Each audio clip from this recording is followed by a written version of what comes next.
My name is Biblas Chidi, and on this health conversation this morning, I will be taking you on a smooth ride where we'll be talking about goiter.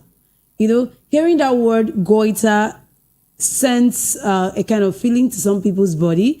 People usually ask questions like, what is it? And when I say goiter, how do you feel? How do you feel when you see someone who has goiter? Do you know someone, a friend, a family who has goiter and they've been carrying it around? Because sometimes some people ask, what is this goiter and what causes it? And why is it that when it comes out, people carry it around? Why can't they remove it? Are there no solutions to it? Can't it be prevented? What are the treatment options? And so many other questions. Don't worry. Today, we'll be having an insight into what goiter is, various types of goiter, and the available treatment options of goiter. First of all, let's start with what goiter is. In case you do not know what it is, you just have to pay attention so you can understand and know what it is. Goiter is an enlargement of your thyroid gland. That is the gland at the front of your neck, just below your Adam's apple. Usually when you see people who have goiter, you see that swell or that enlargement at this point. Okay, that is the point of that gland where your thyroid enlarges. So it may be a temporary problem that will get better without treatment. So when you have goiter, you might not even need a treatment at some point and then it goes down on its own. Or it can be a symptom of another, possibly a serious medical problem. It could be a thyroid condition that requires medical attention. So not all goiter are the same. They are of different types and they require different treatment options. Now, let's go to the various types of goiter so that when you have, or when a doctor tells you, okay, you have endemic goiter, you will know what it is. You have simple goiter, you know what it is. You have this kind of goiter, you already know what it is. All right, talking about types of goiter, we have simple goiter, we have endemic goiter, we have sporadic or non-toxic goiter, and we have multinodular goiters. All right, so I will take my time and explain each of these goiter so you know what they are. Since many things can make your thyroid to swell or rather to enlarge, there are lots of types of goiters. A few of the ones we have are simple goiter. Let me start from the simple goiter. Just like the name implies, it's just simple, which happens when your thyroid gland doesn't make enough hormones. It doesn't make enough hormones, so it leads to that enlargement. The thyroid grows larger to make up for the hormones that are not enough. Because your thyroid doesn't make enough hormones, the thyroid now grows larger to accommodate for the hormones that are not enough. Then that's just the simple goiter.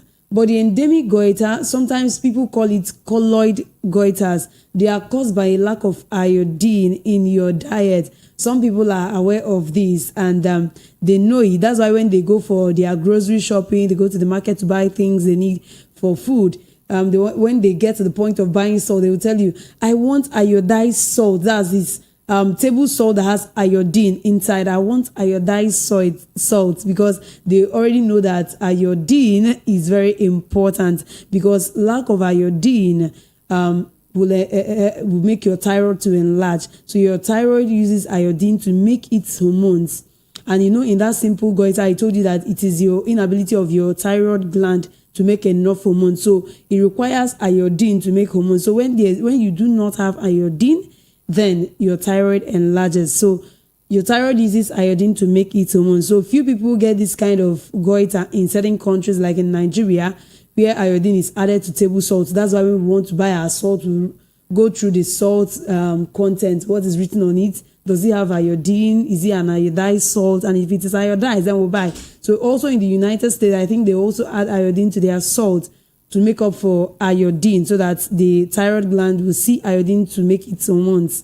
Now we have sporadic or non-toxic goiters. These ones usually have no known cause. There's no known cause for this certain kind of goiters, sporadic or non-toxic goiters. So certain drugs and medical conditions can trigger their growth or their enlargement. So there are some people, when they give birth to children, it will just trigger it. When they are pregnant, it will just trigger it. When they have a medical issue, to trigger it. Some people, it could be an accident that might trigger it, but there's no known cause. All right, you can't say it is endemic because of lack of iodine. You can't say it's simple goiter. You can't pin it to anything.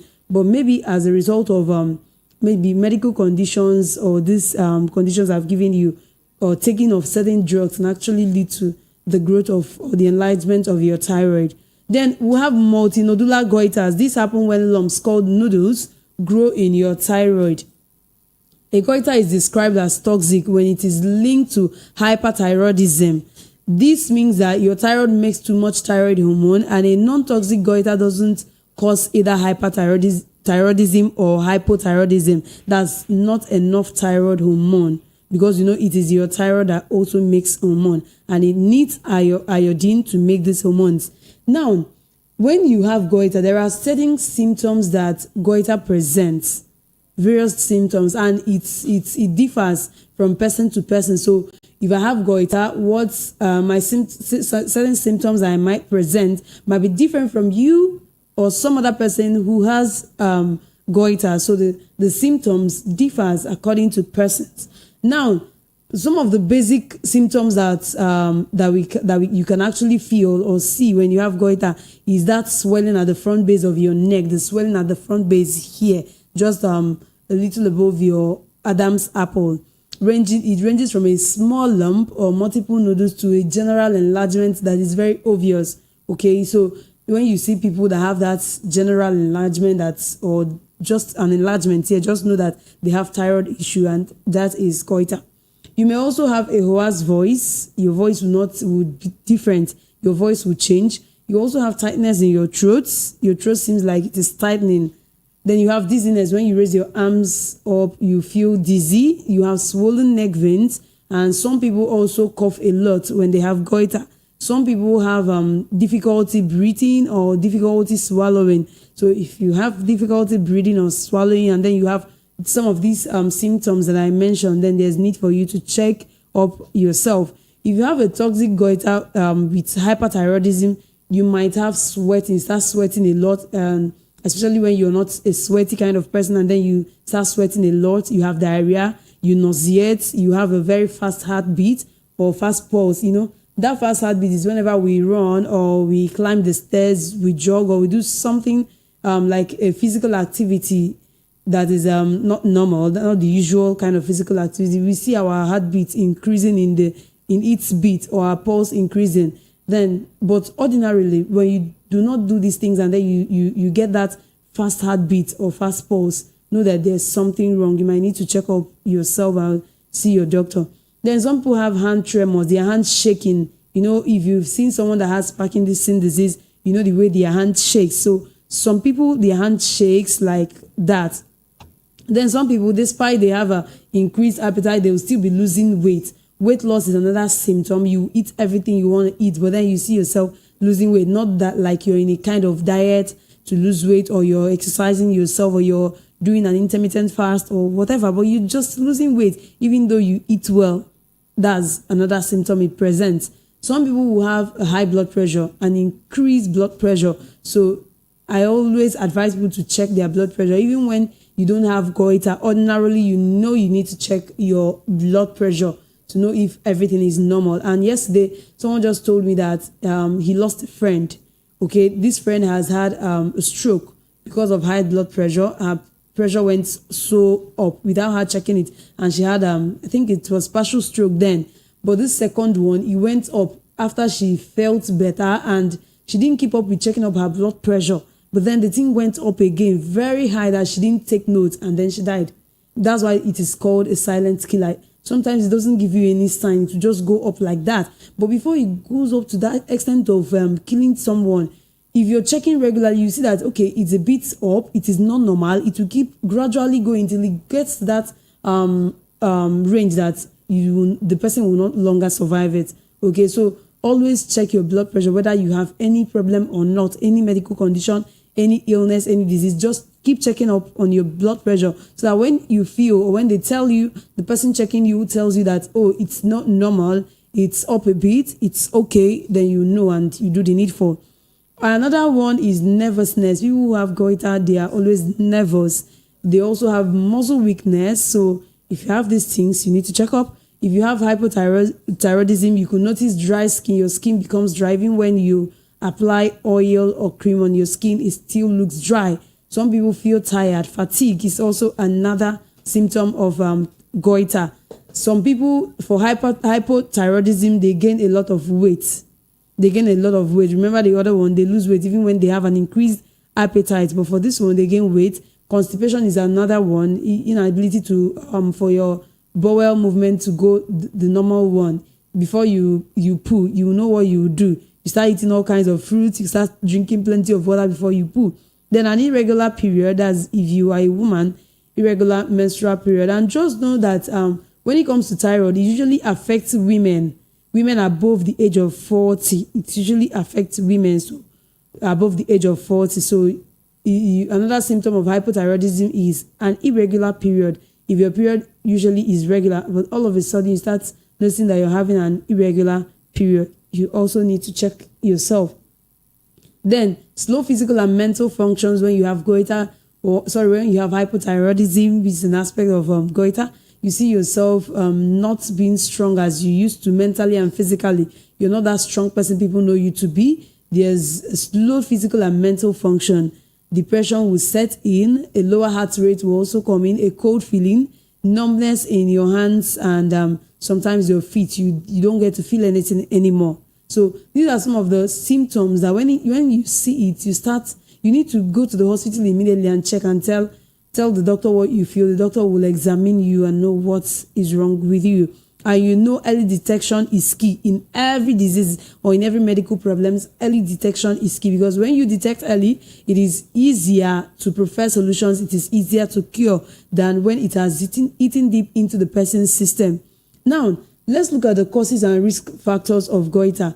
Goiters don't represent any one disease, so anything can cause goiter. They can form quickly or very slowly over the years. Some people, their own will keep enlarging small like that it enlarges a whole lot. So before iodized salt, before now, iodized salt, when the researchers noticed that iodine deficiency can lead to a goiter, that was when iodine was introduced into the salt. People start hearing about iodized salt. And I think that should be around sometime in 1920, around that time, and it was in the US. So now, aside that, there are some other causes of goiter. There are some autoimmune disorders and multinodular goiter. That autoimmune disorder, there's no particular sickness or disease you call it. They will just give you one name depending on the first person that suffers from that disorder. They will give you that name. So if you have an autoimmune disorder, you might be expecting goiter because just know that your system is not the way it used to be. Now, an inflammation of the thyroid called thyroiditis can also cause a goiter. You can get this after getting sick from a virus or after giving birth. Earlier I told you that sometimes it could be the causes of goiter could be unknown. It could be as a result of pregnancy, childbirth, taking a particular drug or whatever can cause goiter. So those ones are not known. They are not pinned to a particular cause. All right. So sometimes you get sick from a virus. You get sick from a virus, and then the next thing you start seeing enlargement of your thyroid. Goiter sets in. Some people after giving birth, childbirth comes with a lot of issues. After giving birth, some people they will not work properly. Some people it will be their hip, to be their waist, and all of that. So just know that after giving birth, some people develop thyroid enlargement. So that is it. Then the risk factors for goiters include age. So if you're a woman and you're over 40, just keep checking up on yourself because the risk factor is age from 40 and above. All right. And gender, women are more likely to have goiters than men, and women are also more likely to have thyroid disorders than men. Then pregnancy or menopause can also be linked to thyroid issues. I told you pregnancy. Then menopause can also be linked to it. Some people, when they get to the age, that menopausal age, they will start developing goiter, enlargement of the thyroid. Then history of autoimmune disease. If you have a family history of autoimmune disease, maybe a family member has suffered from it, then you should be on the lookout if you will have it. Then some medications, including lithium, can also cause enlargement of your thyroid. So exposure to radiation, such as cancer treatment, when you're getting cancer treatment, when you're doing your chemotherapy or some other things, it can also lead to enlargement of your thyroid. and iron deficiencies, make sure that you take iodized salt, use iodized salt for your cooking and every other thing. Then for the diagnosis of goiter, some people might still be using their fingers to feel it, to say, is my thyroid enlarging? Let me know if I have goiter. One doctor has once told me that I should visit him so he could check me, because the day I came to the hospital, he saw me, looked at my neck, and he was like, it seems your neck is enlarging. He called me over and said, you need to come over. The last time I saw you, it seems your neck is enlarging. Let me check for goiter.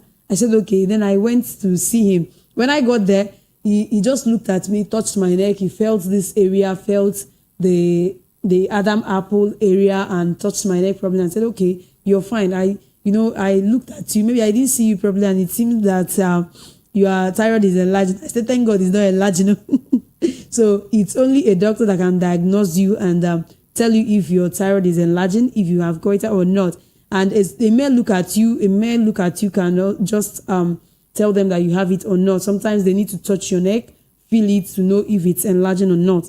So when they examine your neck, they can tell what you have or what you don't have.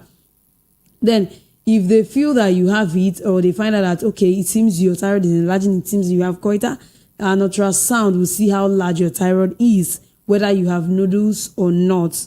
Then blood tests will also measure your thyroid hormone levels to see whether you have antibodies that some goiters cause, because some goiters cause antibodies, and antibodies are proteins your body makes to fight infections. So a blood test will reveal this. Then a biopsy, where your doctor uses a thin needle to take a sample of your tissue or fluid for testing. This is used to rule out cancer. Then they want to check if that thyroid is cancerous or not.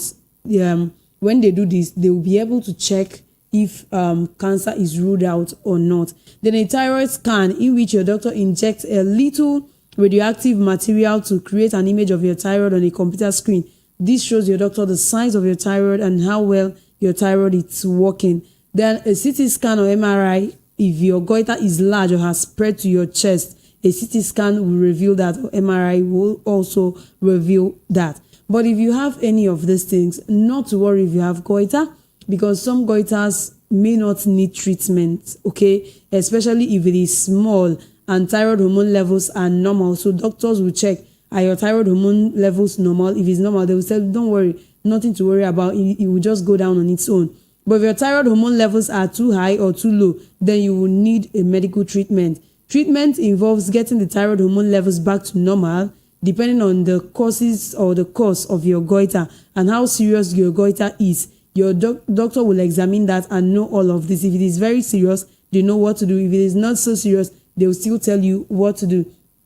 Then medication, if you have hyperthyroidism, it is your doctor that will prescribe a thyroid hormone replacement medication, and when you take that medication, it takes effect, the thyroid may begin to return to its normal size. But a large nodular goiter with a lot of internal scar tissue will not shrink with just that treatment. It will not.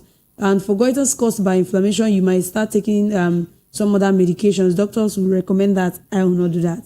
All right. For some people, if their goiter is making them uncomfortable, or it is causing overproduction of thyroid hormone that is unresponsive to medications and is large enough that it causes symptoms because of the size or becomes cancerous, the entire thyroid gland may have to be surgically removed. So the doctor will determine that. So if you're complaining, maybe I feel it is trying to stop me from swallowing, from breathing properly, I cannot sleep well. If it makes you uncomfortable, then you should reach out to your doctor.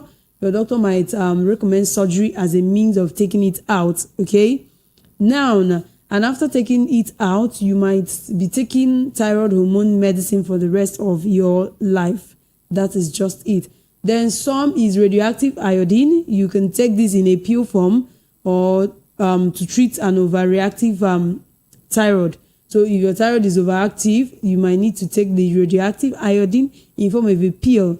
It kills cells to shrink the thyroid. Then after this treatment, you probably need to take hormone drugs from that time on. So if you're going to take the hormone drugs for the rest of your life, the doctor will tell you. If you stop at some point, the doctor will tell you. So if you have goiter or you feel there are symptoms you're having, if you feel any of the symptoms that I mentioned, you need to check with your doctor. Or basically, if you're not feeling well, if you're feeling unwell, you need to check with your doctor.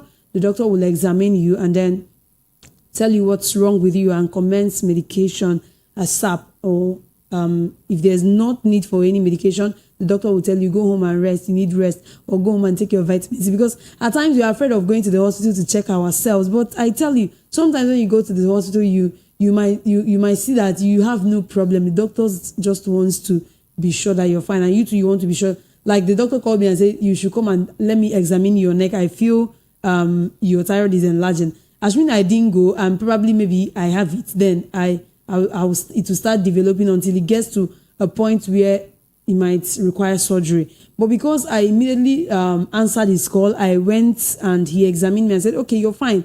And then if I'm saying, okay, I will not go, what if I have it? What if I have it? I will not go, so that doctor will examine me. And then if you have it, there's no big deal. The doctor will tell you, okay, see, every problem has a solution except that. So the doctor will tell you, okay, look at what we're going to do, look at what we're not going to do, and all of that. Which options are you taking? See the cost of the options, and then you do the needful, and you're fine. You don't need to wait until it becomes very serious, that it becomes life-threatening before you go see your doctor. All right.